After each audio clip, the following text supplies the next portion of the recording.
Hi everyone, welcome to Exploring 19 TET. In this video, I'm going to focus on one interesting scale that 19 TET enables. There are a few names for this scale out there, but I'm going to call it the Enneatonic major scale.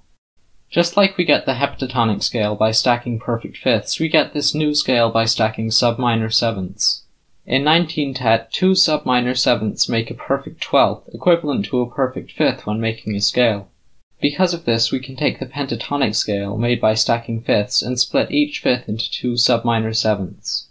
This gives us 4 additional tones in between the 5 tones we already had in the chain.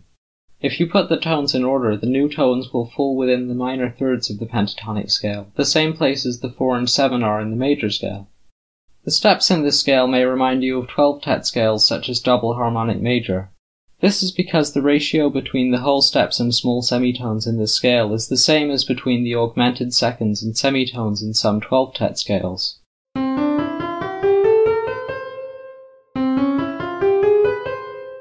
While the Enneatonic scale shares a lot of notes with the diatonic major scale, its chords are very different.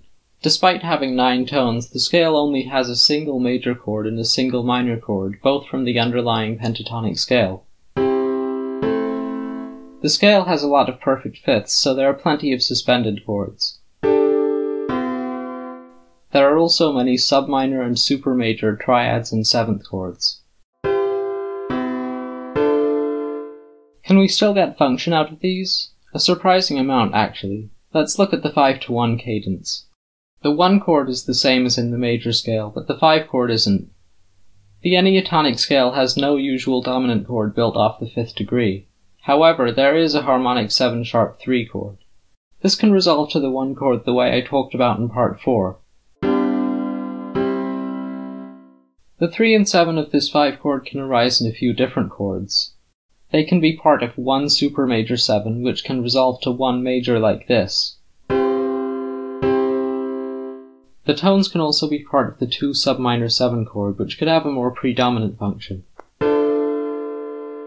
You can string these chords together into an odd 2-5-1, where the chords share more notes than expected.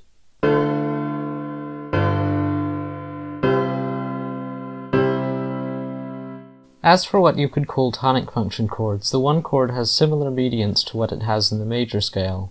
The 6 chord, the only minor chord, is the same. The 3 chord is similar, but since there's no natural 7th degree in the Enneatonic scale, the 5th of the 3 chord has to be raised. This minor chord with a slightly raised 5th doesn't have any 12 TET analog, but it shows up multiple times in the Enneatonic scale. The scale, of course, has 9 modes. One of them, what I would call Enneatonic minor, has the only minor chord as its tonic. It's an elaboration of the minor pentatonic scale. The 7 modes apart from Enneatonic major and minor don't have a conventional tonic chord, but that doesn't mean they're not worthwhile. One interesting mode is the 4th mode of Enneatonic major, which has both subminor and supermajor versions of the 1, 4, and 5 chords. There's a lot to talk about regarding the chords of the Enneatonic scale, but you shouldn't miss the implications of how the scale was constructed in the first place. The fact that a different interval is stacked to make this scale upends many ideas about harmonic distance. We usually think of how close 2 keys are by how many tones their diatonic scales share. This is the same as their distance on the circle of fifths. This works well in 12 TET because the circle of fifths is the only circle there is. But in 19 TET it's not so simple. This idea of harmonic distance depends on which diatonic-like scale you're thinking in. It's especially weird with the Enneatonic scale because 2 chords a subminor 7th apart are extremely distant by usual definitions. In fact, whether you're using the circle of fifths or Neo-Riemannian theory, the 2 chords farthest from C major are D sharp major and A sharp major, both a subminor 7th away. This change in what chords are distant has concrete meaning. Consider modulating from A flat major to F sharp major, a subminor 7th change. These chords sound really weird together. So it's hard to move between the keys in a way that sounds natural. It's a 9-step movement on the circle of fifths, so modulating by normal means takes a long time.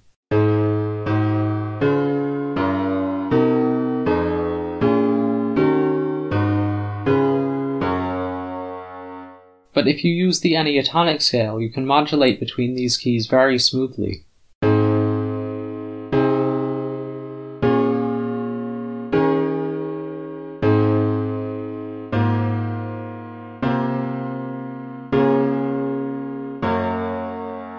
Of course, the Enneatonic scale isn't the only way you could modulate between these keys. If you're clever about using tritone substitutions, you can get from A flat to F sharp very quickly with more traditional chord movements.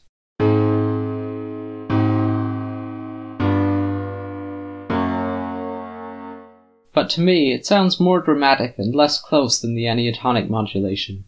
The Enneatonic scale's theory is so alien that it's easy to forget that it shares 5 tones with the heptatonic major scale. This means you can mix heptatonic and Enneatonic tonality freely, using elements of both systems. This makes the idea of harmonic distance even more fluid. The possibilities this brings are fascinating, and I definitely encourage you to experiment with them on your own. On that note, I have to say that this will be the last episode of Exploring 19 TET. I've finished with all of the topics I had planned to cover. I'll still make videos on music theory and microtonality, but they won't be parts of this series. I'm also going to release an original piece in 19 TET soonish. To everyone who's subscribed recently, thank you for watching.